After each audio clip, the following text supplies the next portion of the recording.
هلا وشلونكم حبايب قلبي، عساكم بخير. تعالوا نسوي أطيب بورة عراقي بمكونين، والطريقة جدا سهلة وبسيطة ومتأكدة راح تجربوها. وهنا كانت عندي 3 حشوات، حشوة جبن أو حشوة لحم وحشوة جبن ثاني. تعال نبلش نسويها سوية. هنا عندي 3 أكواب طحين.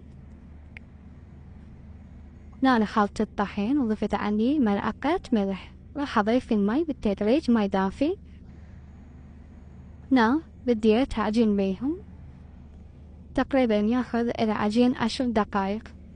هنا عندي بدت أكمل العجينة كملت عندي. هنا راح أضيفها بالزيت، سويتها كرات وضفتهم بالزيت وراح أغطيهم تقريبا أتركهم 2 إلى 3 ساعات.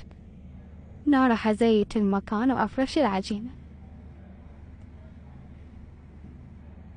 فرشت العجينة، سويتها طبقة كلش خفيفة وكسرتها.